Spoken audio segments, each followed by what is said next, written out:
देवराजसेव्यमान पावनाङ्घ्रिपङ्कजं व्याळयज्ञसूत्रबिन्दुशेखरं कृपाकरं नारदादियोगिवृन्दवन्दितं दिगम्बरं काशिकापुराधिनाथ कालभैरवं भजे।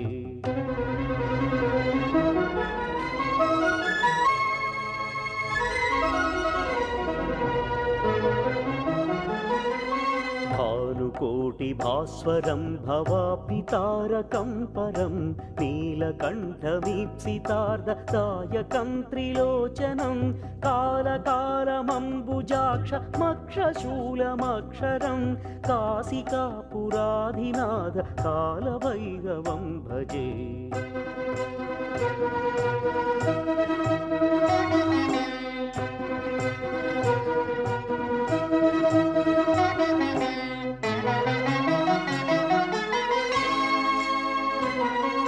शूलठङ्कपाशदण्डपाणिमादिकारणं श्यामकायमादिदेवमक्षरं निरामयं भीमविक्रमं प्रभुं विचित्रताण्डवं प्रियं काशिकापुराधिनाथ कालभैरवं भजे।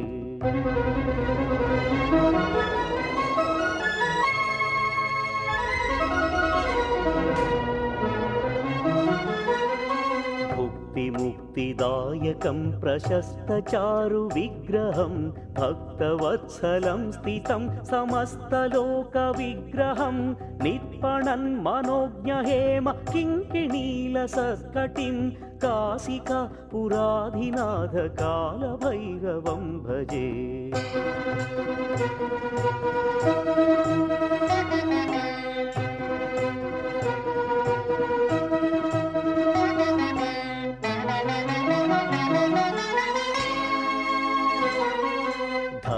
धर्मसेतुपालकं त्वधर्ममार्गनाशकं कर्मपाशमोचकं सुशर्मदायकं विभुं स्वर्णवर्णकेशपाश शोभिताङ्गमण्डलं काशिकापुराधिनाथ कालभैरवं भजे।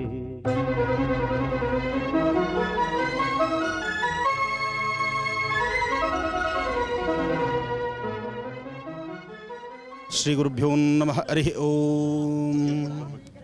त्र्यंबकं यजामहे सुगन्धिं पुष्टिवर्धनं उर्वारुकं मृत्युं मृक्षीमामृतात्। त्र्यंबकेश्वराय नमः। नमस्ते अस्तु भगवन् विश्वेश्वराय महादेवाय त्र्यंबकाय त्रिपुरान्तकाय त्रिकाग्निकालाय कालाग्निरुद्राय नीलकंठाय मृत्युंजयाय सर्वेश्वराय सदाशिवाय ಶ್ರೀಮನ್ಮಹಾದೇವಾಯ ನಮಃ। ಹರಿದ್ವಾರಿಂದ ಕರ್ನಾಟಕ ರಾಜ್ಯಕ್ಕೆ ಗಂಗಾಜಲ ಬಂದಾಯಿತು. ಇನ್ನು ಸಾಂಬ ಸದಾಶಿವನ ಪ್ರಾರ್ಥನೆಯಷ್ಟೇ ಬಾಕಿ ಇದೆ. ಸಾಂಬ ಸದಾಶಿವನ ಪ್ರಾರ್ಥನೆಗೂ ಈಗಾಗಲೇ ಸಾಕಷ್ಟು ಸಿದ್ಧತೆಗಳಾಗಿದೆ. ಜೊತೆಗೆ ಗಂಗಾಜಲವನ್ನು ಬರಮಾಡಿಕೊಳ್ತಕ್ಕಂತಹ ಈ ಒಂದು ರೀತಿಯು ಸಹಿತ ಬಹಳ ವಿಶೇಷವಾಗಿದೆ, ವಿಶಿಷ್ಟವಾಗಿದೆ.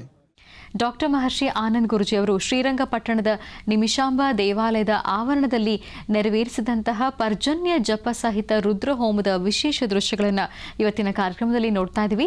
ಗುರೂಜಿಯವರು ಇಲ್ಲಿ ವೇದಿಕೆಗೆ ಆಗಮಿಸಿ ಅನೇಕ ವಿಚಾರಗಳನ್ನು ತಿಳಿಸಿಕೊಟ್ಟಿದ್ದಾರೆ. ಬನ್ನಿ ವೇದಿಕೆ ಕಾರ್ಯಕ್ರಮವನ್ನು ಈಗ ವೀಕ್ಷಿಸೋಣ. ಓಂ ಗಣಾಧ್ಯಕ್ಷಾಯ ನಮೋ ನಮಃ. ಓಂ ಗಣನಾಯಕಾಯ ನಮೋ ನಮಃ. ಓಂ ಗಣಾಧ್ಯಕ್ಷಾಯ ನಮೋ ನಮಃ. ಓಂ ಗಣನಾಯಕಾಯ ನಮೋ ನಮಃ. ಓಂ ಗಂ ಗಣಪತಯೇ ನಮೋ ನಮಃ. ಓಂ ಗಂ ಗಣಪತಯೇ ನಮೋ ನಮಃ. ಓಂ ಗಂ ಗಣಪತಯೇ ನಮೋ ನಮಃ. ಓಂ ಗಂ ಗಣಪತಯೇ ನಮೋ ನಮಃ. ಓಂ ಗಂ ಗಣಪತಯೇ ನಮೋ ನಮಃ. ಓಂ ಗಂ ಗಣಪತಯೇ ನಮೋ ನಮಃ. ಓಂ ಗಂ ಗಣಪತಯೇ ನಮೋ ನಮಃ. ಓಂ ಗಂ ಗಣಪತಯೇ ನಮೋ ನಮಃ. ಓಂ ಗಂ ಗಣಪತಯೇ ನಮೋ ನಮಃ. ಓಂ ಗಂ ಗಣಪತಯೇ ನಮೋ ನಮಃ. ಓಂ ಗಂ ಗಣಪತಯೇ ನಮೋ ನಮಃ. ಓಂ ಗಂ ಗಣಪತಯೇ ನಮೋ ನಮಃ. ಓಂ ಗಂ ಗಣಪತಯೇ ನಮೋ ನಮಃ. ಓಂ ಗಂ ಗಣಪತಯೇ ನಮೋ ನಮಃ. ಓಂ ಗಂ ಗಣಪತಯೇ ನಮೋ ನಮಃ. ಓಂ ಗಂ ಗಣಪತಯೇ ನಮೋ ನಮಃ.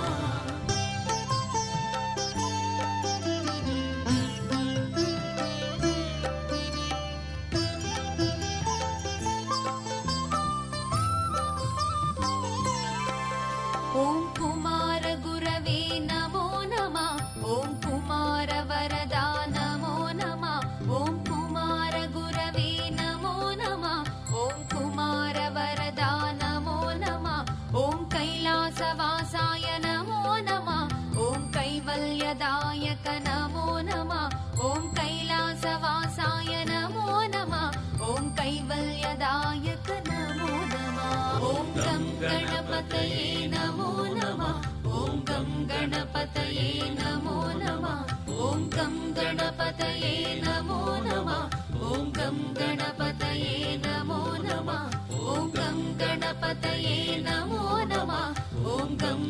ಗಣಪತಯೇ ನಮೋ ನಮಃ ಓಂ ಗಂ ಗಣಪತಯೇ ನಮೋ ನಮಃ ಓಂ ಗಂ ಗಣಪತಯೇ ನಮೋ ನಮಃ ಓಂ ಗಂ ಗಣಪತಯೇ ನಮೋ ನಮಃ ಓಂ ಗಂ ಶ್ರೀ ಗುರುಭ್ಯೋ ನಮಃ ಹರಿ ಓಂ.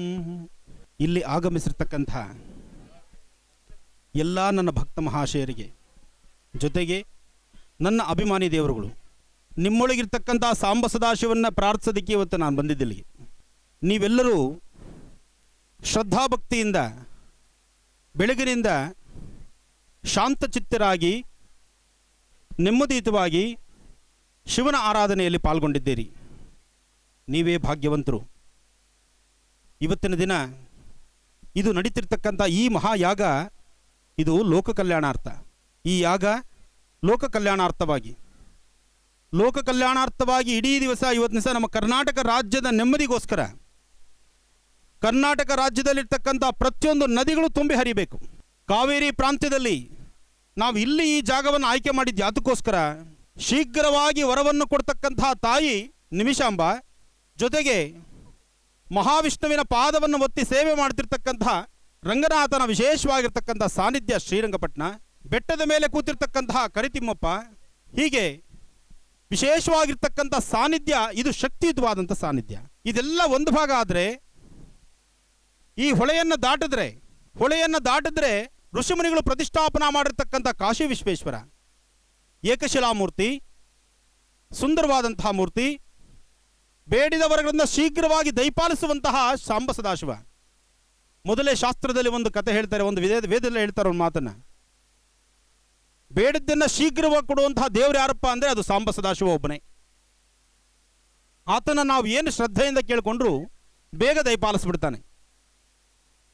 ಅದಕ್ಕಾಗಿ ಶಿವನ ಅರ್ಧಾಂಗಿಯಾದಂಥ ತಾಯಿ ಪಾರ್ವತಾದೇವಿ, ಗಂಗಾಮಾತೆ, ಗಂಗೆಯ ಆರಾಧನೆಗೋಸ್ಕರ, ರಾಜ್ಯದ ಸುಭಿಕ್ಷತೆಗೆ ಗಂಗೆಯ ಆರಾಧನೆಗೋಸ್ಕರ ಹರಿದ್ವಾರಲ್ಲಿ ವಿಶೇಷವಾದಂಥ ರುದ್ರ ಹವನವನ್ನು ಅಲ್ಲೂ ಸಹಿತ ನಡೆಸಿದ್ವಿ.